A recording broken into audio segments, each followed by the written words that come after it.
Hello, everyone, and welcome to episode 94 of Midweek Metagame. I'm Harry MTG, joined by my two regular co-hosts, Patrick Orberson. Don't mind me, I'm desperately trying not to lose a storybook brawl right now. Okay, and Gabriel Nassif. Very professional, Pat. Hey, everyone, what's up? Well. Pat's playing some video game. Gab hasn't really played much Magic this week, and I'm kind of skimming by with what I've played as well. So this is going to be an interesting episode. But yeah, today I think is just going to be all modern. We're going to talk about what we've been testing. There's also been a modern super qualifier, 2 modern challenges.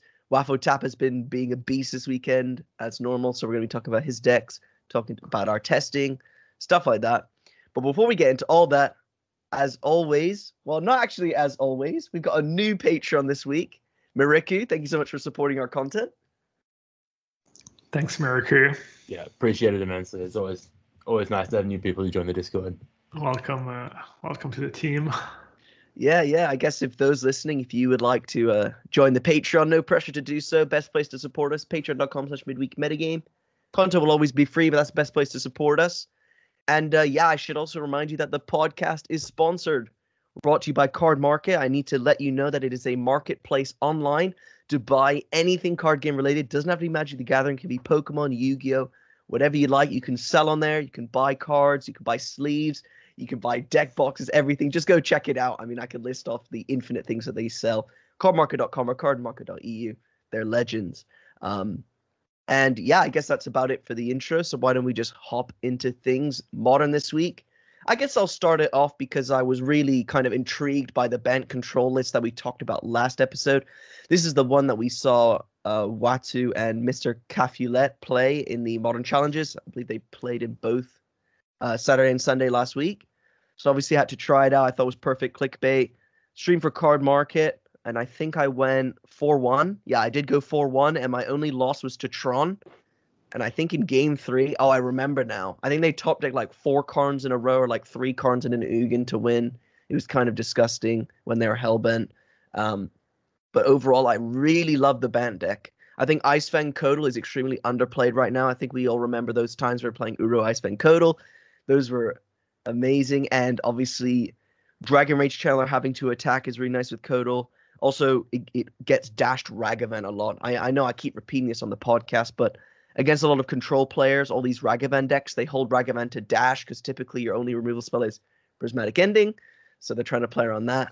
But obviously, if you have a Kodal, you can just flash it in, block, and if you're lucky, they don't have a removal spell. And if they have a removal spell, then it's, a bit of a 2-for-1.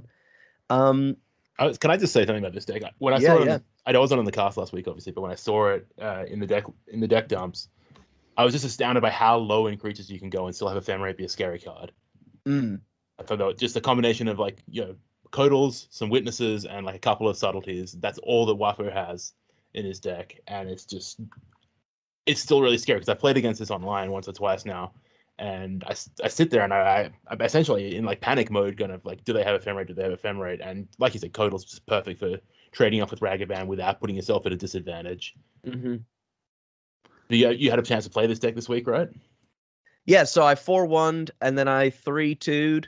I think I'll count as a 3-1 because I basically just went 3-1 drop because my internet was so bad. But what was I going to say? Yeah, Ephemerate in the deck is insane. I'd never really considered Ephemerate as a control card. Obviously, because when you play creatures, you turn on your opponent's removal game 1 and then blah, blah, blah. But with 4 Teferi Time Raveler, as well as Factor Fiction, I feel like the Ephemerate is just in the graveyard a lot of the time, or your opponent literally can't interact. So like a lot of the time I went Factor Fiction and there would be an Ephemerate and a Witness in there. And then, what does the opponent really do? You don't want to give them together. And if you separate them, you just play the Eternal Witness and obviously get back the Ephemerate. So that was nice. Factor Fiction was also nice just in general. I haven't cast that card in Modern in a long time. I think in general the list was really good. The only thing I would complain about is there was only 1 Teferi hero. With 4 Counterspell, 4 Archmage's Charm. you want to be in those spots on turn 5, turn 6, you know, Teferi plus Counterspell. I felt like I never really got to do that, as well as just like Teferi plus Ice Fang Codal is really good as well. So I feel like, you know, the list isn't perfect, obviously, when only 2 people, it seems, have worked on it. But I really, really like the deck. And honestly, I think this is my favorite control deck right now. I don't know if it's the best control deck, but I really like all the play patterns and how it's really lined up nicely against like all the Ragavan decks. And then as well as like I crushed the 2 Ren and 6 decks that I played against it. It almost felt like it was unwinnable for them. I had that much instant speed value and stuff. Yeah, did you play the list was 2 ephemerates? Because they did, that's the one change they made, I think, from Saturday to Sunday last week. They were playing 4, I think, on Saturday, and then they went down to 2. Yeah, I played the 2 one because I didn't really understand. Not understand. I didn't really like going to 1. I wanted to. I mean, the thing is, I wanted the clickbait value, and if people hate it when I only play 1 copy of a card, so played the 2 ephemerate one, and I never had a problem where I was flooding on them. I actually thought like I wasn't drawing it enough. Obviously, there's only 2 copies, so that's tough. But I really, really like double ephemera. I mean, you got 4 Teferi Time Raveler, you got Witness. Like, what was I gonna say about ephemerate? As the kind of like elementals combo, whatever, evoking solitude and ephemerating it, that was really, really sick.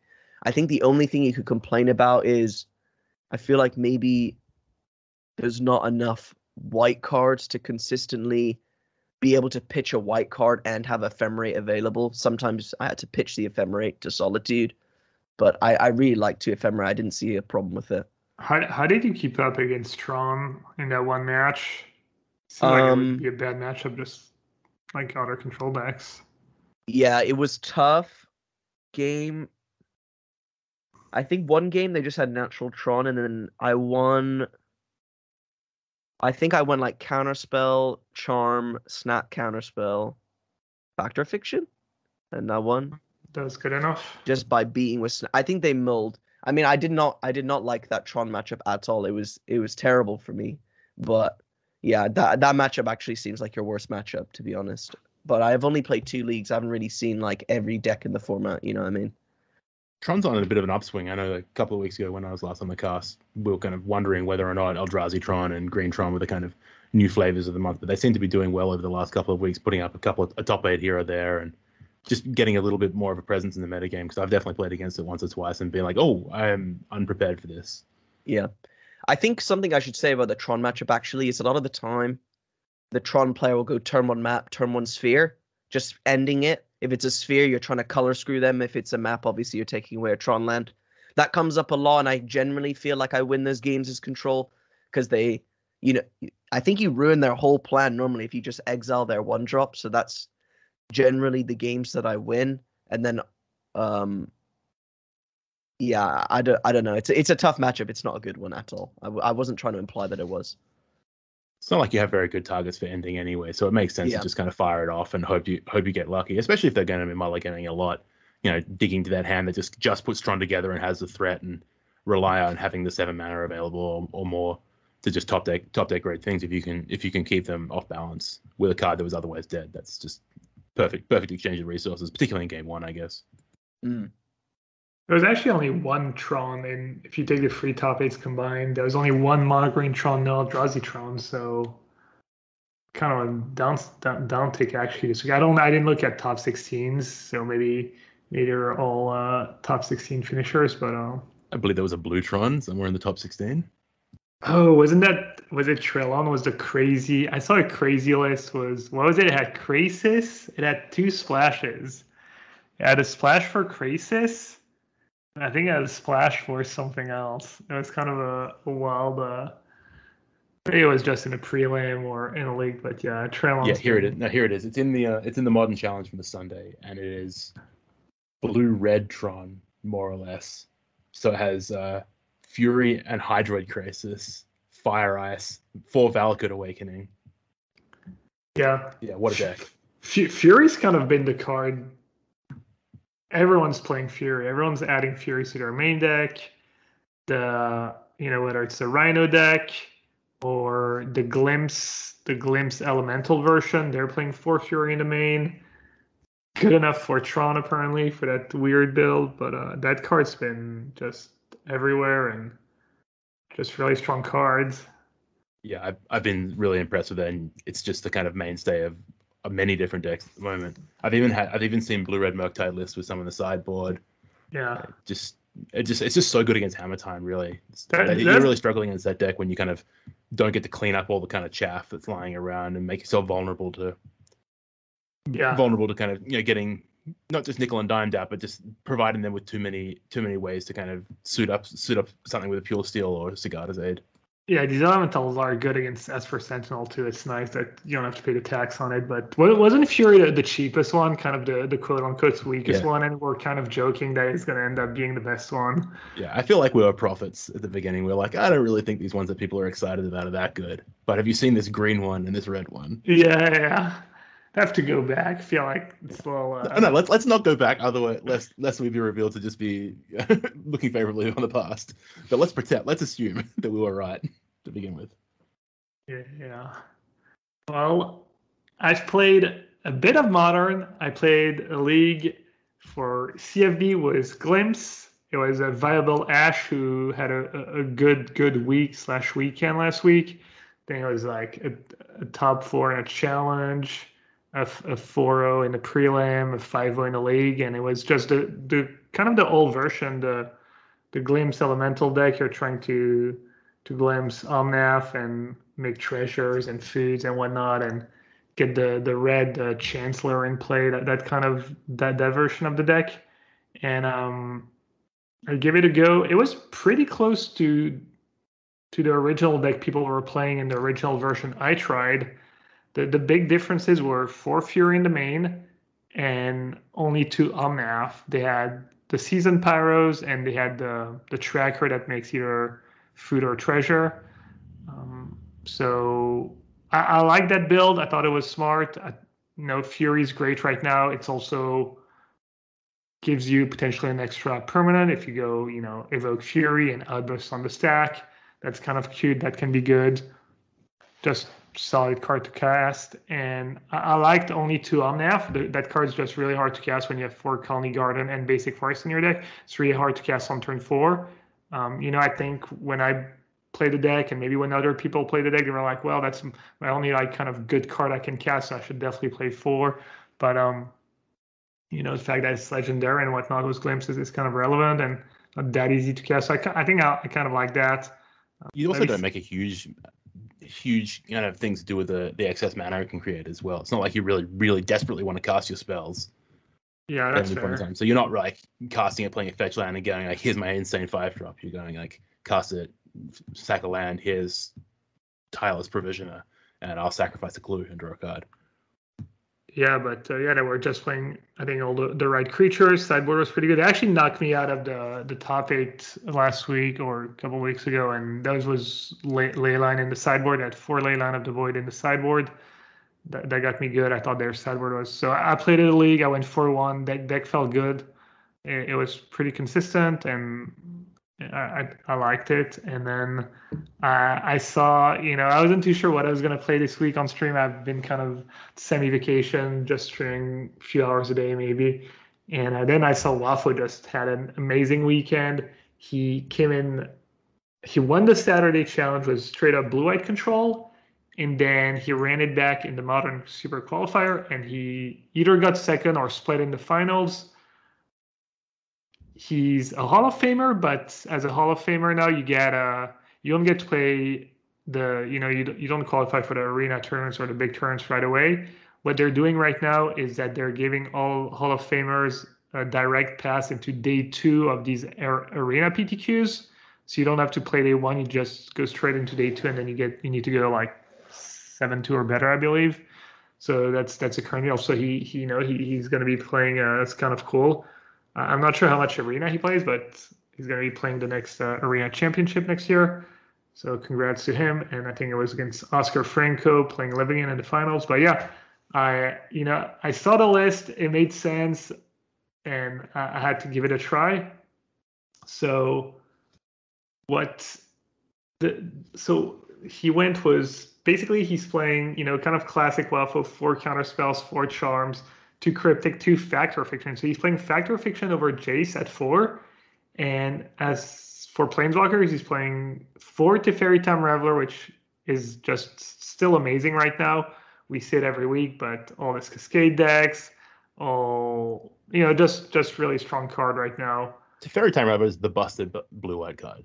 It's like from this kind of last 2 years or so of really, really obscenely powerful cards. Like every kind of color combination roughly got something really obscene, and Teferi Time Reveler is the blue-white one, in my opinion.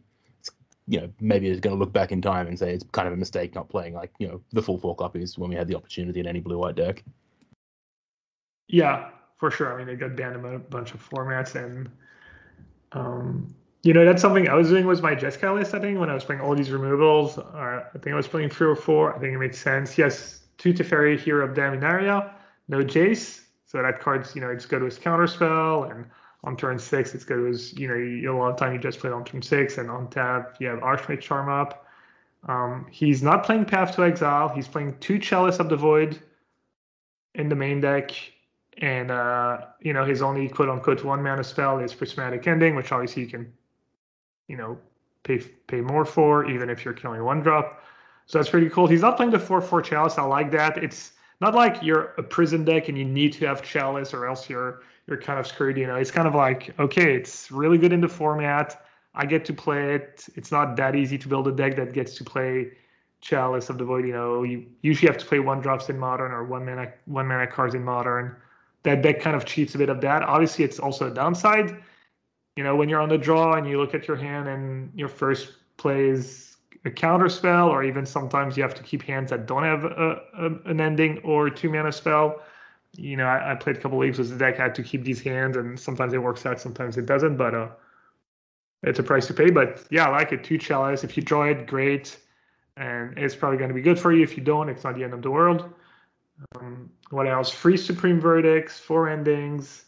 After playing the deck, I would actually probably play 4 Verdict. It's a card I love right now. That was kind of the reasons why I was playing that Jeskai deck too. We've been seeing how good Verdict is in every matchup.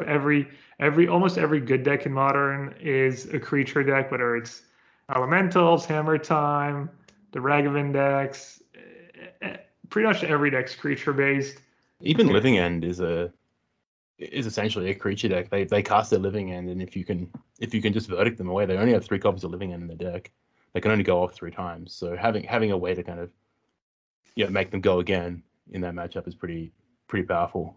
Yeah, they can obviously have outbursts or whatever, but it does add up. It does make it harder and harder for them to get you. Yeah, the common sequence as well against the blue control decks, like I did with like Archmage's Charm and Counterspell, would be they go end of turn, they'll end of turn Violent Outburst, untap and cast Shardless Agent to fight through the Counterspell. And if you just have Verdict in that spot, it's just suddenly they're two Living Ends in the bin, 1 left in the deck, and all their creatures are in the graveyard. How do they really win?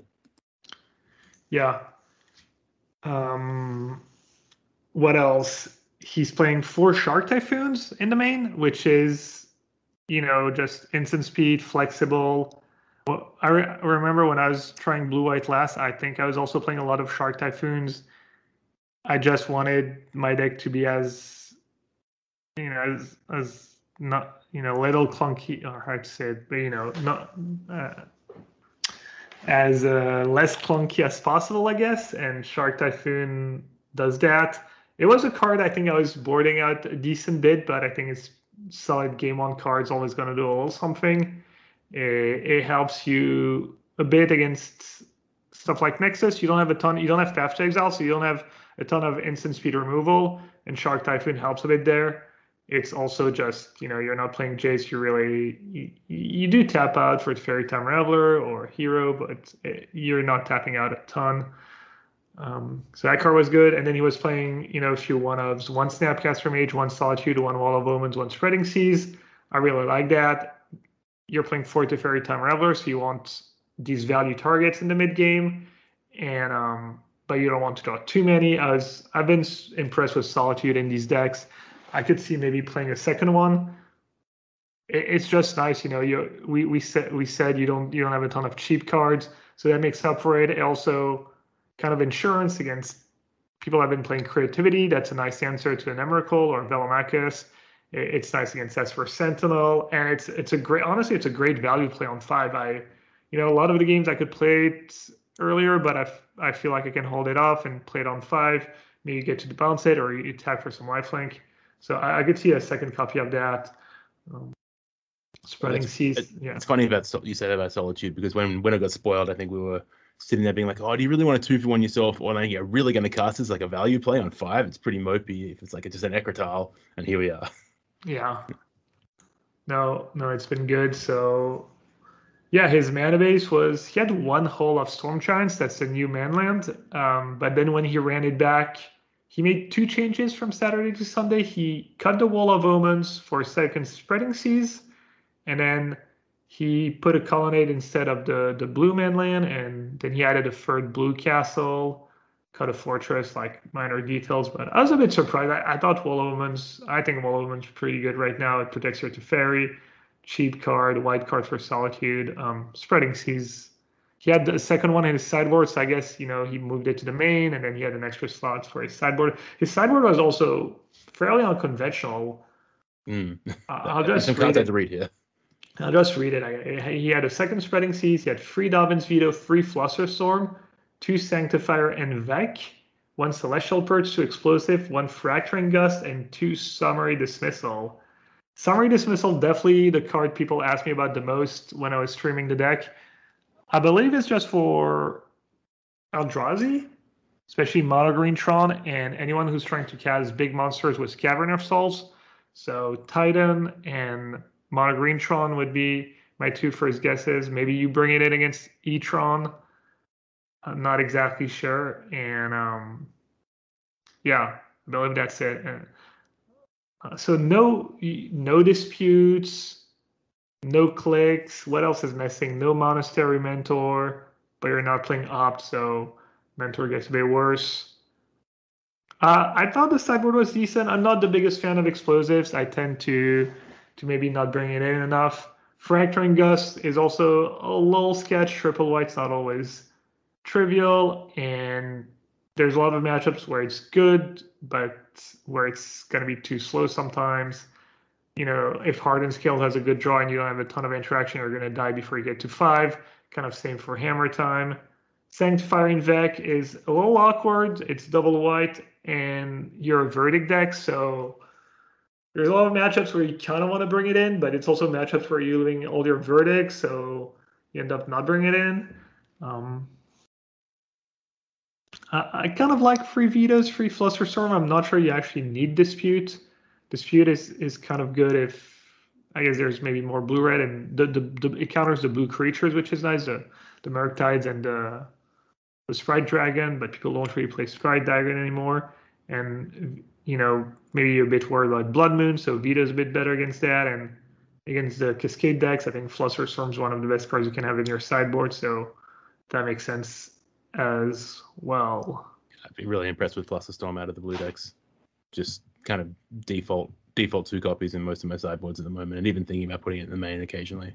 I haven't gotten around to doing that yet, but it's really impressive at the moment with people casting so many kind of cheap and effective spells, and also the Cascade deck in particular. Just having 1 mana leak against that deck is really powerful. Yeah, so after playing the deck, I'm not sure I would change too much. I think I would try and fit a Force Verdict, maybe second Solitude, and maybe if you're playing 4 Verdict, you can, play that second Solitude, maybe play that first Force of Negation, keep people honest. Now that the list is out there, people who get paired against blue-white, they're just going to assume they're playing against Wafu's list, and they're going to be, okay, I don't have to worry about Force of Negation, so maybe mix it up a bit. And but yeah, I thought the build was smart, and it played out pretty well. I went 3-1 in my first prelim. I was actually undefeated in the games before the last run, and I ended losing to Rhinos, which seems a bit weird when you have 2 Chalice, 4 Teferi in your main deck and a bunch of counters. I think I ran a little bad, but it's kind of classic Rhinos. Even when you think you have a decent matchup, it still can grind you out with Bone Crusher Giant or Jace or Vanillion Click, so it's pretty resilient deck. I know, Pat, you're not the biggest fan. I saw you say you wonder how that deck wins, and I felt kind of the same, but whenever I play against that deck, it's always really, really close, really tough. You talk about Rhinos, yeah? Yeah. Yeah, it's Yeah, I respect it. I acknowledge that it's a good deck, but at the same time, it doesn't, something about it doesn't sit quite right with me. Like, I don't really understand why it's lining up so well. Yeah, and then second prelim, I went one free. I lost to Red Green Elves. I never saw a verdict, but I think that elf matchup is actually tough, even with a bunch of sweepers in your deck. They have the elf that regenerates their other elves. They're pretty explosive. I played against a version that had Bloodbraid Elf, and I think they also had Magus of the Moon in their sideboard. And that was kind of tough. Obviously, I never drawing a verdict. It's going to be really hard to win. I lost to White Black Grief that just had turn one Grief. They just had the nuts both games. Like turn one Grief was a blink effect. That was pretty tough to beat. I wasn't able to top deck, and then I lost one to Hammer Time where I think I literally punted 2 games, so that was kind of on me. But I was impressed with the build. I like it, and I think I'll probably play it some more. Maybe if I play challenges this week, and I'll play it maybe a few tweaks. Yeah, I think I really like the only comment I want to make about Waffle Tapper's list is I really like Fact or Fiction, and I only just kind of realized like I think the biggest weakness with Archmage's Charm is you always feel like you have to draw cards, but when you have like a heavy hitter like Fact or Fiction in the deck, I felt like I was in a lot of spots with these lists where I was fine countering with Charm and then Fact or Fiction. I think that's the one change that I really like that kind of pushes it over the edge for me and that makes this deck good. It's a really good point, actually. From playing Archmage Charm recently in Blue Red Murktide, this tension between do I need to hold this to counter because I don't have a massive amount of counter magic versus I would like to keep the cards going is a real struggle. But if you have something in your deck that lets you pull ahead in such a massive way like Fact, then you get to just use the card Archmage Charm flexibly, whereas you might feel pressured in other situations to have it, keep momentum rolling rather than protect yourself.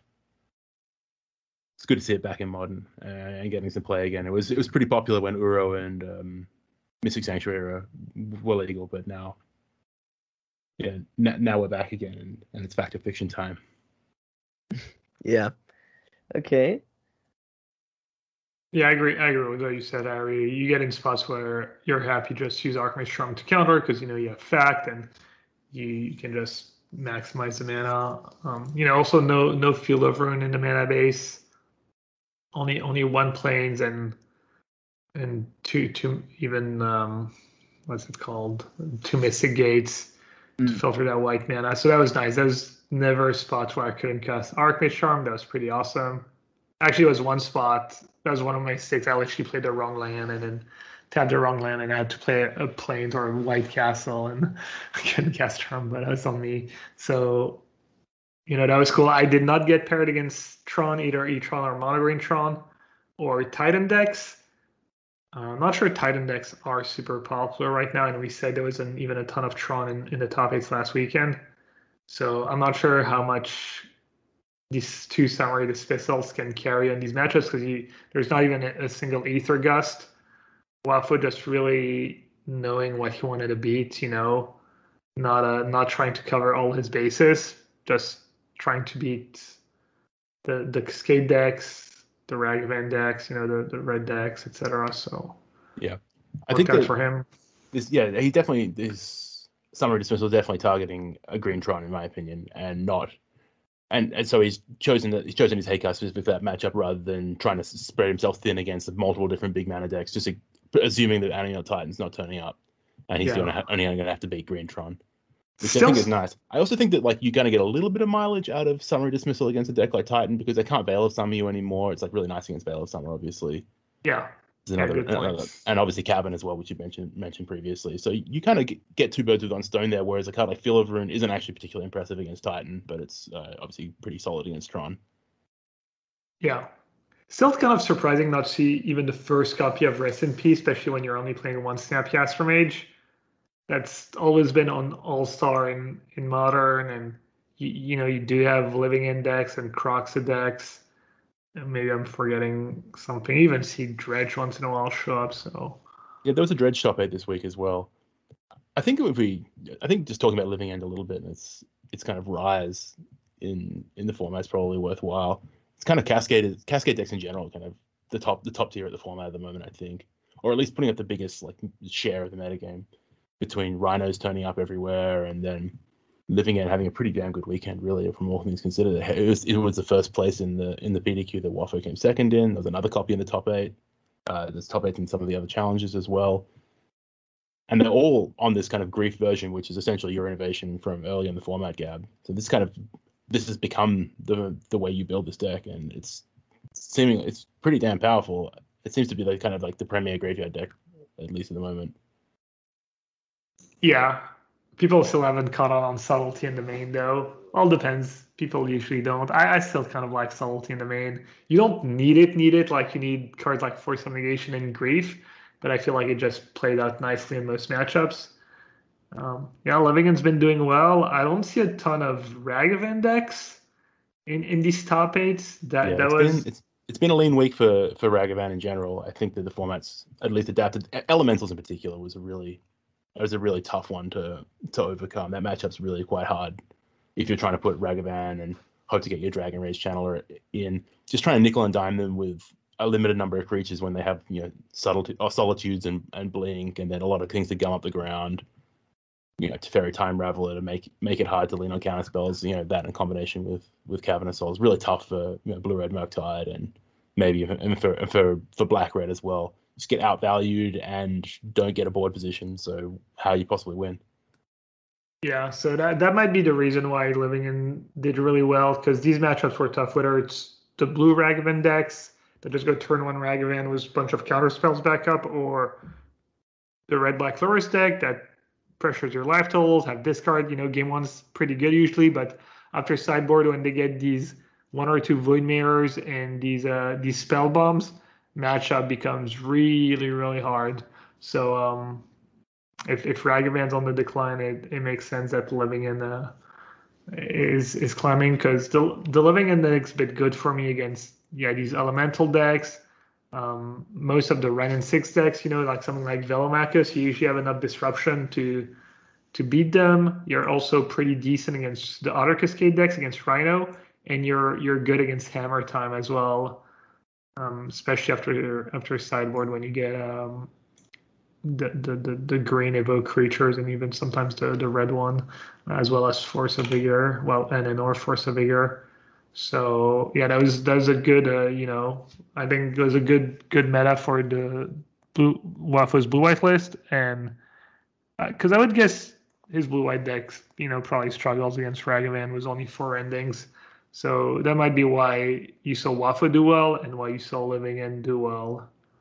Yeah, I agree. I was going to make the same point. Waffo seems to be positioning himself really, really, really well against cascading spells, his 4 Teferi Time Ravelers, but not worrying too much about getting small balled out of the game. It's just the right time and place for a deck like that. And I think it presumably has some legs. I mean, he's made deck building decisions that give him outs in those matchups. Like obviously 4 Teferi is good. Chalice of the Void is great against, say, Blue Red Murktide. And then Shark Typhoon is, again, like, you're not relying on actually resolving a spell to present blockers and against a Ragavan or a Dragon Rage Channeler. So there's a lot of elements of the deck that work really nicely in that matchup, but I think overall it'd be pretty hard. Ragavans get out of control pretty fast if you only have 4 ending. Someone points out in the Twitch chat, you mentioned playing Rest in Peace in the blue-white sideboard, but now we have the Sanctifier, the white 2/2, pro red, pro black.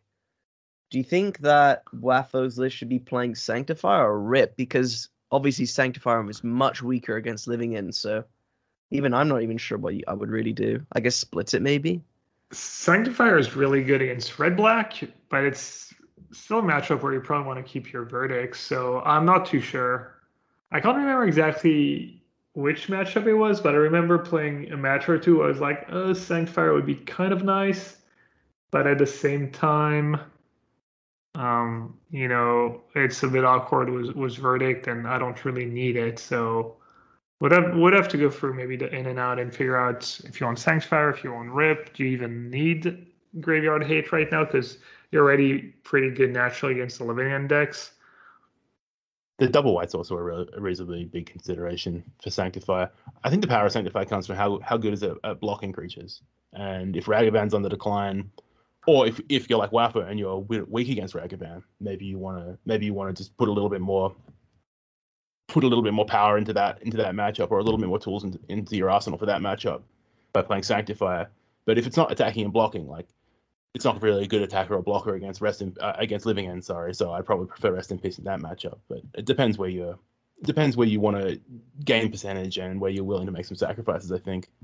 Yeah, exactly. I mean, I didn't get paired against Signal Ragavan decks in my 8 matches. So, yeah, I think the double white's not too big of a deal, actually, in this list. He has a lot, I think it's like 19 or 20, and he has 2 Mystic Gates, too. Has a lot of white mana. It still obligates you to fetch it up relatively early, because you presumably want your graveyard hate quite quickly against decks where you're bringing in graveyard hate. So it stops you having access to counterspell early on, or Archmage Charm if you have to go out of your way to get it.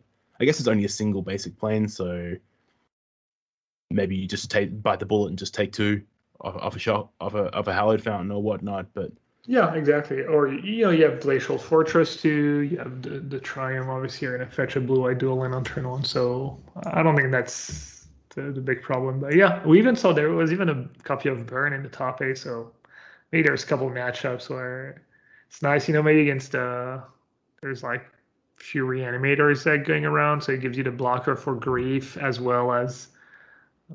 Yeah, I could see Sanctifier in back. I'm not super excited about SMP. Is just so weird. It used to always be like, oh, I want to play Snapcaster, but then I also want Rest in Peace, and that's always been awkward. And now you're barely playing any Snapcaster, and you don't even bother with Rest in Peace, which is not something we're used to, but kind of makes sense. Rest in Peace is pretty good against Ren and 6 too. Ren and 6 always kind of a scary card, even though this version, I guess you have vetoes and you have 4 endings, so you're not as worried about a Ren and 6 necessarily.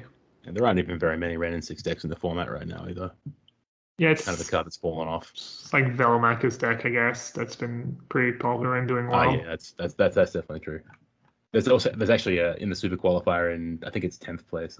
It's in 9th place in the Super Qualifier. There's a very nice Ren and 6 deck, which is 4 Dragon Rage Channeler, 4 Ragavan, 4 Tarmogoyf, 3 Ren and 6. And then it's Expressive Iterations, Lightning Bolt, Fire Ice, Unholy Heat. And then it has the artifact package. So it has like Baubles, Aether Spellbomb, Shadow Sphere, Soul Guide Lantern, Springleaf Drum. Oh, that deck, yeah. That deck didn't look great. Actually, I was watching Zanzayed's stream this morning, and he played the deck, and I only got there at the end, and he said the deck was awful. And well, I'm not super surprised. It looks kind of awkward as the mana, the Urza Saga. Also, one Springleaf Druff was like Spring Leaf Drum was what, 12 creatures in your deck? That's super suspicious. 16. There's Urza Sagas as well. All right, sorry, my bad. Because you make a construct and then your Saga goes away and you fetch up Drum and you can use your construct for mana. Yeah, I understand why it's in the deck, but that's so sketchy. I agree with you, but it's still my quest to point out every time someone pairs Ren and 6 with Urza Saga, because it should be great. I can't figure out why it's not great, but I think it's probably tied to the fact that Urza Saga taps for colorless mana. It doesn't let you cast Ren and 6. Just too hard on the mana, because you need the color mana, so you have to play a lot of lands, and you're playing Ren and 6. Like, Ren and 6 makes you want to play less lands, but you have these colorless lands, so you can't cheat on colored mana, or else you're not going to be able to cast your spells, and then you just end up flooding out.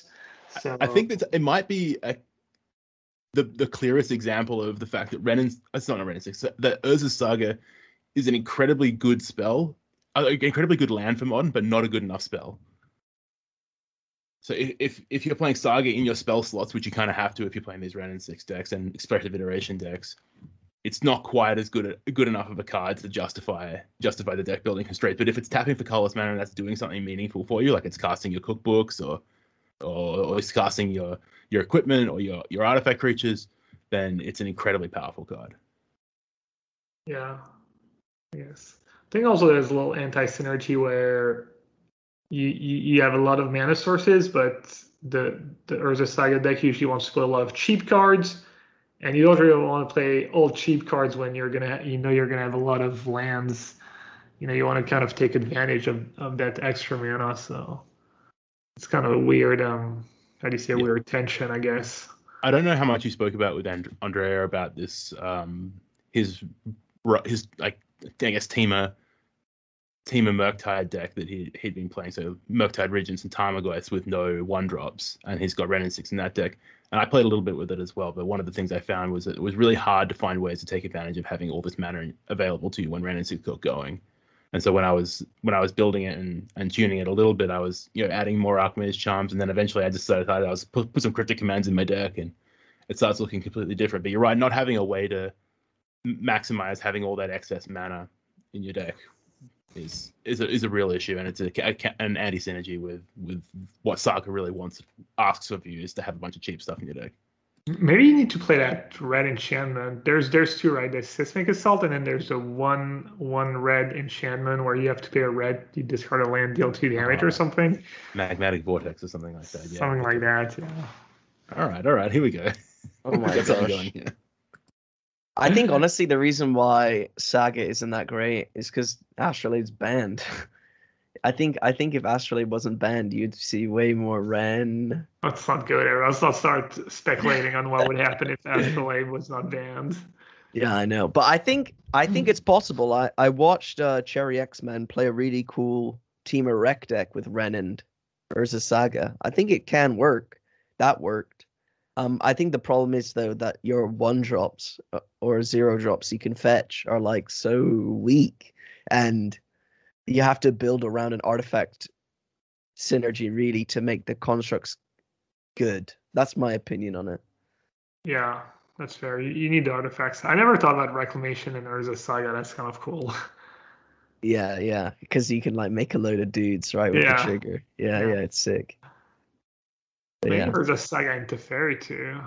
It was Teferi Hero. Okay. Magus of the Moon, the very first weekend, I think he was playing. He top-rated a Chandra's Blue-White Control was Urza Saga in it.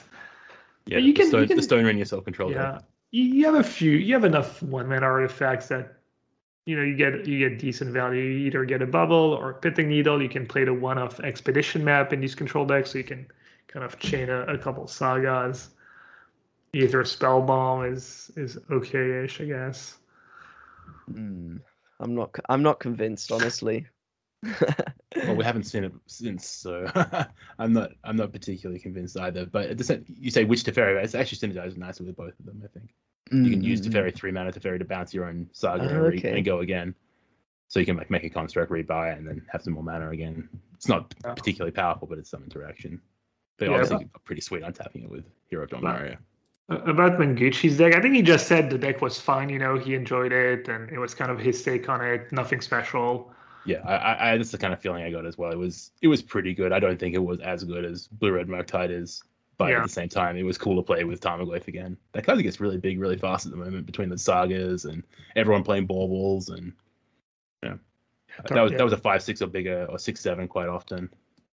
Yeah, Tarmogoyf's good card right now. Yeah, sometimes it's just fun. You don't want to play the stock deck. You just go with your spin on an archetype, and it's not gonna be like amazing. You're changing 4 cards or 8 cards is not gonna change everything, but it's just fun to innovate a bit. And I think says for the clickbaits so important. Exactly. I think one of the problems with the direction that Andrea was going was like, I just want to invalidate people having lightning bolts and unholy heats, but you just can't do it. Like, lightning bolts, good, it goes to the face, and unholy heats just deals so much damage that no matter what direction you really take your deck, like, it just still winds up killing a creature. Like, I would not have any Ragavans or Dragon Race channelers, but I would cast a big Murktide region. My opponent would be like, lightning bolt unholy heated. I'd be like, okay, you've been waiting for that to do that for a while. It still destroys my card.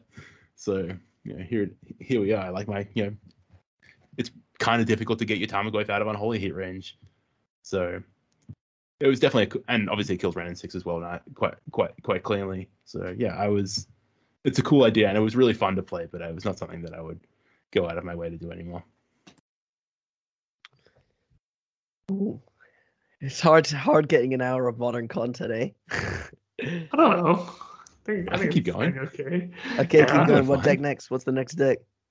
Oh, yeah, what else stood out to you guys this weekend or this week? Well, I thought that the top 8s were just littered with Cascade decks, as I mentioned previously, but it's also full of Hammer Time again, which I guess is not really a surprise. I saw some really cool tech from one of the Hammer Time decks in the Super Challenge, though. the Super Qualifier though, which is in 12th place, I believe. Someone is playing red white Hammer Time, and they're splashing red for wear tear in the sideboard, but also magnetic theft. I think it's called magnetic theft. Yeah, that's they're in right. 11th place. Yeah. Magnetic theft, which is a 1 red instant. instant. Attach target equipment to target creature. So just more ways of slapping a hammer on a creature. This time at instant speed, and yeah, it's definitely something that I would kind of like definitely get you if you were playing some kind of reactive deck trying to thread the needle against these sort of decks. Yeah, you probably see red mana, you're like, oh, maybe like Galvanic Blast or some sideboard card. Nope. Magnetic Theft out of nowhere, and they get to play 4 wear turn the sideboard. That's kind of a card that was maybe also missing from Moth's sideboard. You do have the 1 Rogran Triumph, which is probably enough to cast wear tear. So maybe that's a card. Maybe instead of playing all these engineered explosives and that fracturing gust, maybe trim an explosive, trim the gust, and play a couple of wear tear could be nice. Isn't there also that Nahiri Planeswalker that's like +1 attach an art equipment or something? Yeah, you're a Lurrus like a spell though, right? Yeah. Oh yeah, true. Wait, there's no Lurrus in this sideboard. Oh, it says including companion. Oh, I didn't know MTG Goldfish works. Okay, I'm done. But yeah, I've been seeing a lot of Hammer Time still. I guess I don't know. I guess that's really because a lot of the time they fetch Hammer from the Saga, and if you don't have Priest or Paladin, you're in a tough spot. But I found that the biggest thing against Hammer Time is that I've started bringing in Graveyard Hate, because the real problem is you remove everything and then they Lurrus you. So yeah, I don't know. I've definitely seen Hammer Time on a downswing, right? Have you guys been seeing it as much? Because I honestly, the most popular deck I see in leagues right now is Mill. I play against Mill all the time. Oh, I haven't played against Mill, and I don't think in either of my 13 matches. Hammer Time's still pretty popular. There's just a lot of good decks that are decent almost no matter what, whether it's Living End, Rhinos, Hammer Time. All these decks are kind of super solid. Something like Blue White's a bit more niche. I think you have to pick your spots, get the metagame right and the build right. Yeah, I agree, and it's just a standard modern issue where there's just so many different takes on different archetypes, and even if maybe it's a little bit narrower now than it has been in kind of, if you look back a couple of years, modern is certainly still a diverse format where you can do whatever you feel like. So it's not surprising that you see no Hammer Time, but Gab sees Hammer Time, and I see a little bit or whatnot. And the truth is like somewhere in the middle of all these answers. Are you ready for my next hot card that I found in someone's sideboard? Let's go. This weekend. All right, it's Blue Red Murktide. I obviously went looking for Blue Red Murktide lists, and there were 3 in a row in the top 16 of the Super Qualifier.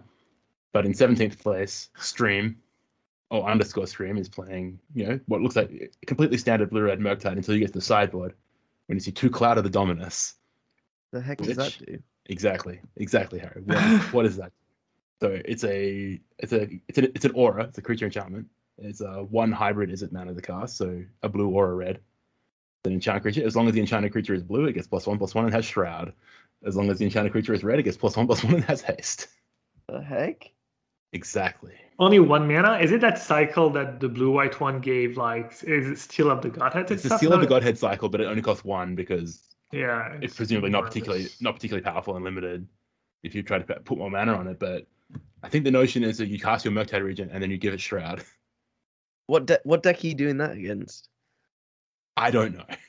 But okay, let's think about it. So it's not just about opponents with Terminates or whatnot.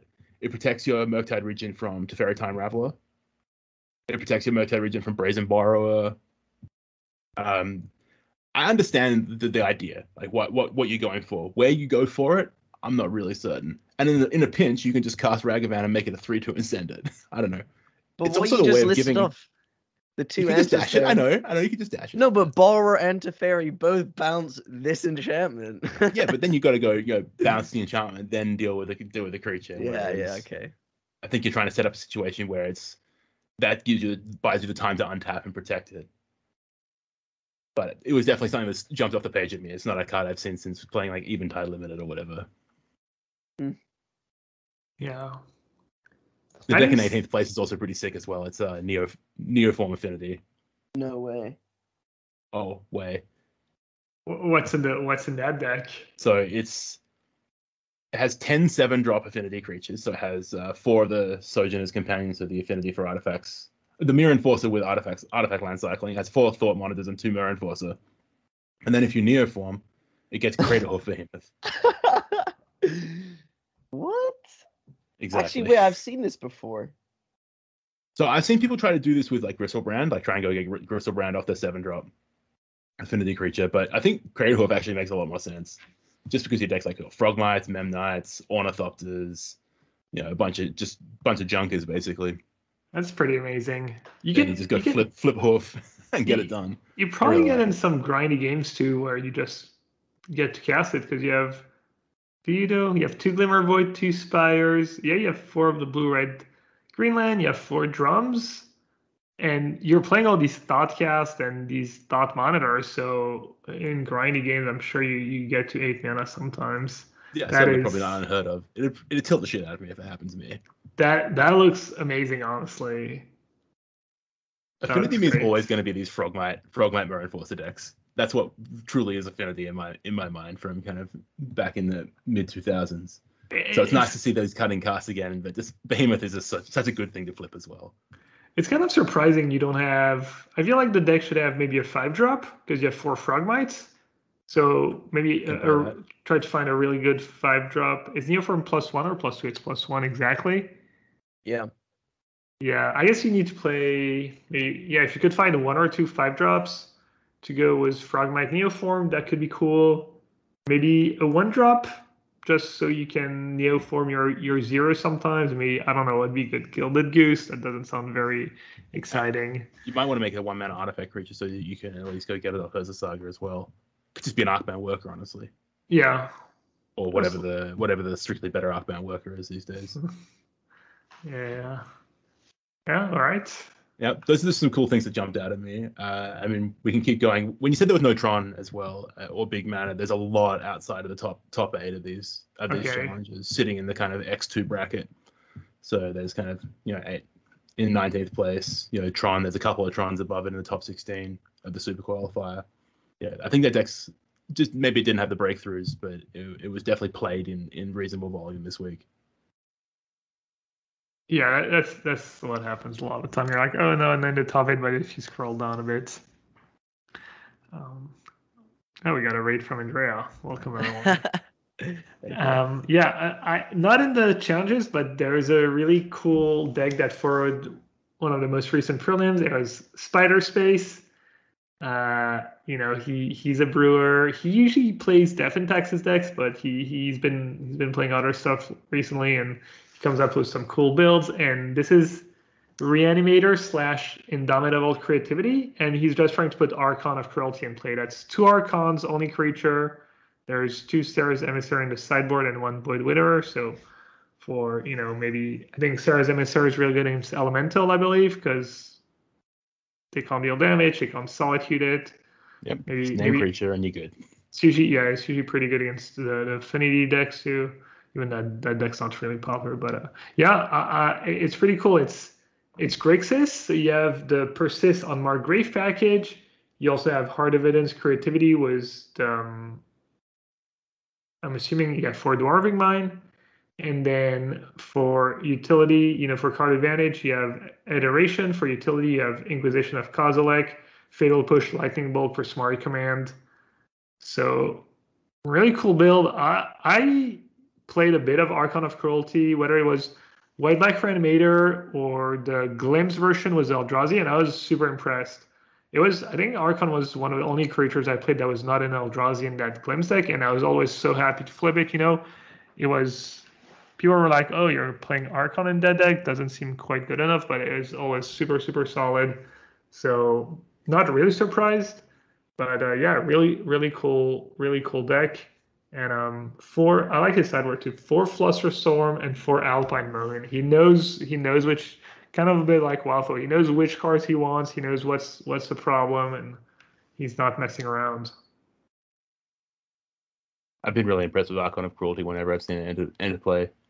It just does a lot on the front end, so that even if it gets removed, it's not the end of the world. you really recoup a reasonable amount of value, and you get to go again if you're this kind of essentially what is like essentially a combo control deck, and it's just really hard to recoup. I really like it. It's got a lot of text for 1 mana. I guess it's like mini cruel ultimatum, right? That's kind of what the reference is. Yeah, exactly. But I like this deck a lot. I love that we're seeing the power of these other Mystic Sanctuary cycle of cards coming to fruition. We're seeing a lot of Dwarven Mind decks right now. I mean, if you've got a lot of mountains in your deck, there's nothing wrong with getting a free 1/1, and you can turn it into a lot of different things. I mean, they printed, between that and the printing of hard evidence gives you a really good way of making these polymorph decks really super consistent. I'm surprised we haven't seen stuff like Gingerbread Cabin yet turn up to make a free treasure or free food, sorry, and get some value like that as well. People looking for artifacts or whatnot. People have played the when were people playing the Cabin? Maybe in the Urza decks and some of the Urza decks? I think I've played against some like Yorion Cabin Urza decks before. Yeah, I'm not sure how correlation between your win rate and having the Cabin in your deck, though. It's probably not great. But yeah, that's anyways, what I played, what stood out to me, people kind of didn't do anything too crazy in the challenges, but it's nice to see that even months in, there's still new decks, new archetypes coming up from a lot of the brewers and the modern streamers. That's always cool. I think this is the healthiest modern we've seen in a long time. There's not really one busted card anymore. Yeah, somehow, right? Despite all the insanely powerful stuff going on, a lot of these decks feel like, living in. I think a lot of these decks you can just define them as really, really strong, but still, you have kind of your counters or no. A lot of time the matchups are close to 50-50. That's definitely how I felt was living in. I felt like, and that deck's so busted on paper, you get to cycle, cast a bunch of free spells, and turn 3 bring back a big board, but somehow that deck's not even like, it's one of the good decks, but it's not busted or anything. And same with Rhinos, you have all these free spells, you ice their land into 2 4/4s, and then you have more free spells and interaction, and Hammer Time just kills you on turn 3. But I think one of the reasons this has actually happened is that when they went and made Modern Horizons 2, they made a bunch of powerful standalone cards, but they also put a bunch of power into interaction across the various different colors. And so all different kind of color pairs have essentially been brought up to parity in terms of being able to interact. So putting a card like Unholy Heat, and then cheap threats to get the Dragon Race Channel and the Ragavan kind of package essentially has really added another element to the format that lets you, if you need to be able to keep degenerate things in check, there's tools to do that, counter spells and pressure, and then there's a whole bunch of other really powerful things going on that essentially we're seeing the first kind of like couple of cycles through of like what's good and what's not in that cycle. But it's a combination of not just like making this busted threat, but making like really good efficient answers as well that goes with it. It's certainly this is maybe a little bit tangential, but I actually turned up to Paper Magic for the first time in 2 years, more or less, on last Friday. I turned up at the local store here. I just wanted to get out of the house and do something, so this was an option. And I went looking through my Modern collection because it was like Modern Night, either like that Friday or the Friday after, and it's completely obsoleted what was essentially a reasonable set of Modern staples that are in my collection. So yeah, trying to get back into Paper Magic gradually is difficult after 2 or so years off with these new updates from Modern Horizons. Yeah, so we all have now. I only played with my friends. I had a few friends over. We cubed. That's fun. I actually cubed a couple times this week. Yeah, we played in a weird way. Our cube is like my friend's cube. It has a ton of really bad cards you would almost never put in your deck, but there's a lot of cards, and we do. It's a really cool. That's what we've always done. For the past 25 years, ever since we've cubed. But we split. Each player gets 2 piles of cards. We just split the cube evenly, and then you just flip over the top card. So like usually we have 4 players and we play 2-on-2, and so you have 8 piles on the table. Someone picks one, and then you keep going. So sometimes the piles get really large. because there was a bunch of shaft, and then sometimes you take the This is- 1 card pile when it's a This Lotus. is Winston. This is Winston. You're just describing Winston draft, right? It's not Winston. We called it Solomon draft because of Oh. the Solomon split. Yeah, the story yeah, of okay. Solomon, So- King Solomon, etc. But I thought Solomon. My understanding was that Solomon draft was the fact of fiction variant, where you kind of flip up a pile of 5 and the other person splits it. But honestly, I love all the kind of non-standard draft variants that you do in kind of small numbers, with small tables of people, and whether it's Winstoning, or I don't know if you've ever done grid drafting before. No, what's grid drafting? You flip up top 9 cards in a 3v3 arrangement, and one person picks a row or a column, and then the other person picks a row or a column from what remains, and then you put the other cards aside. Yeah, that sounds fun. Yeah, no, honestly, I love all these heads up and micro format from Cube. Yeah, I don't think we really had a name for the draft. We just said we called it Wadge, like Magic, but with a W, so Wadgic. And it's really fun because the draft lasts forever, which the draft's kind of the best part when you play Limit anyway. So you draft forever and you end up with like so many cards, and it's a cube that has basically every combo, every archetype. It has like a lot, so you can, a lot of time you end up drafting, kind of value decks with the good cards, the Pyroblast, the Hydroblast, the spoilers you get. The power, the good 2-for-1s, etc. Maybe the utility creatures, but you can really do kind of whatever, especially if you kind of know what's going on, and it's fun.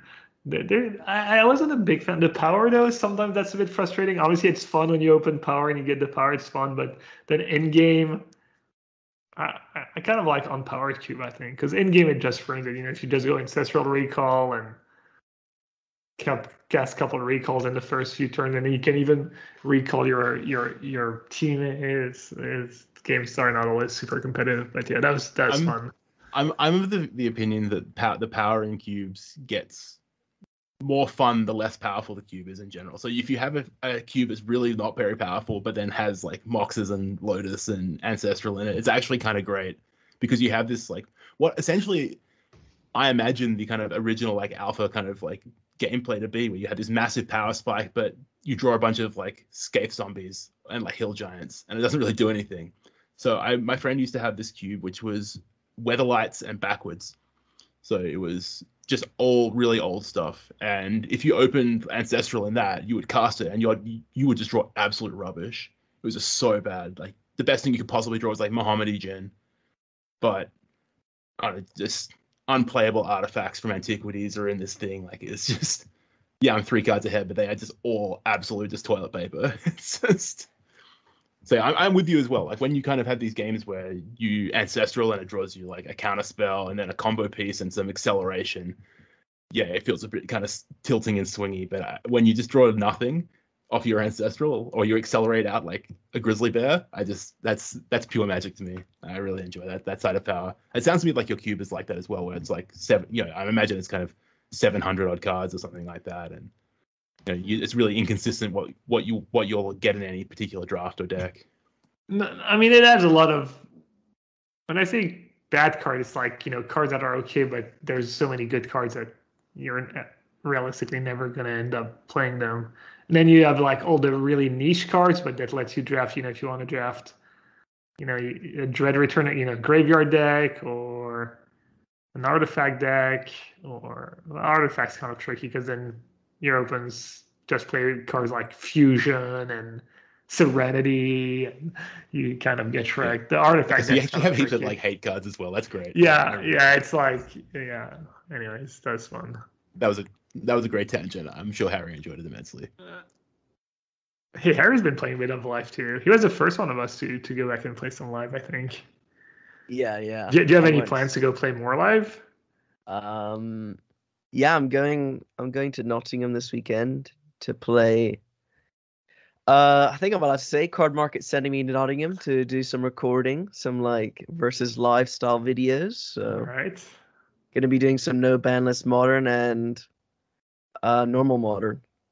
Sick, that's gonna be great. I only think there's gonna be like 2 other people there, so social distancing and that, but it's gonna be fun. That's gonna be good. I'm not really planning to play much paper, to be honest. I don't have any cards. I don't have a cube. I was thinking maybe I'll play like limited GPs or borrow a good modern deck if that's possible. Mate, there's absolutely no chance that if a modern GP is around in like Europe or in the UK that you won't be able to source cards for that. I guess. What's the point of being on a world famous podcast if you don't use it to like, borrow cards or whatnot? We'll see. I don't know, but I think it's time for Life on the Line. Yeah. All right, yeah, let's do it. Okay, that's fine. Cool. Okay, for those new listening, don't know what Life on the Line is. It's a theoretical tournament tomorrow. If you win the event, you live. If you lose, you die. Got to bring a deck list for every format we talked about today, which is just modern. Easy. I'm going to be bringing Bank Control with 2 ephemerates. Just copy the list I've been playing on my stream. I really liked it. Feel comfortable with it. And I'm happy to die with it. All right, I'm going to play Blue-White Control. I was impressed. I don't think the meta is going to shift too much. And, I'm going to add a few sweepers, probably Verdict, maybe even more sweepers after Sideboard, honestly. Maybe Wrath of God to counter the Elf deck, the Itzuri, regenerate from Itzuri. Okay. What about you, Pat? Right. Okay, I think I'm just going to play Crashing Footfalls. I'm going to break away from playing Murktide just because I want to trust in the fact that these Footfalls decks just consistently put up such good numbers and such good results. And it also seems to me that it plays a little bit in a style that I'm used to. It's kind of, plays largely at instant speed, kind of basically a tempo deck with some, essentially a nut draw capability. And yeah, let's go with that. I'm playing FA Footfalls this week with 4 Furies in it. Okay. And Price is Right. Have we done Fury before? I think we might have. I was thinking Archon of Cruelty. It is a mythic. I think we've done that one. I swear we've done that one. We've done Archon of Cruelty? Really? Why would we have done Archon of Cruelty? Yeah. Because of all the episodes we talked about, the red one, the I swear we've only. Okay, fine. Let's do Archon. All right. Who should start the guess? I'll go first. I don't think I ever go first. I see it's a mythic. It doesn't see a ton of play. Modern Horizon 2, so the booster packs are like 8 euros mythic. I'm gonna go 15 euros. 8 euros. 8. Oh, I'm gonna go with 5. Wait, isn't a booster pack 8 euros? Yeah. You guys think a decent mythic from a set where booster packs are 8 euros are like not worth? Okay. I don't know. Okay, wait, you went no, too late. Let's go. Oh, okay. There are a lot of good cards in this set. Yeah, that's true. Archon of Cruelty. Let's go. Cheapest English is 280. Let's go. 280? Yeah. 280. Wow, I'm From clueless. Poland. Yeah. Gab, the economics manager. Wait, I feel like we should take like kind of the free cheapest one and eliminate the, because I feel like some of these it's kind of sketchy. You could take the 7-day average. Okay, but what's the 7-day average? 370. Wow, okay. Yeah. 30-day average 360. Maybe we should do that though. The 1 week average. That's maybe like. Yeah, I think that's a better result than the cheapest available copy. Okay. All right, well, you heard it here first. €2.80. Get your copies now before every deck in the format's an Archon of Cruelty. That's right. Okay, cool. From the fine folks at Magic Card Market. Yeah. Okay, well, Gab, where can we find you on the internet? Twitter at GabNasif, the hellhole that is Twitter, and twitch.tv/yellowhats. Cool. You can find me anywhere on the internet at HaremTG. You can also find me streaming on Card Market in 40 minutes.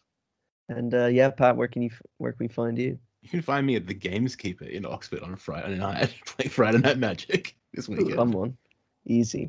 Okay, well, if you made it this far into this episode, huh? Sorry, I was just saying celebrity Pat at the local. Oh, has anyone recognized you yet, Pat? Absolutely not, and I'm apprecitive of it. So don't come and say hello if you recognize me from that. Oi, okay.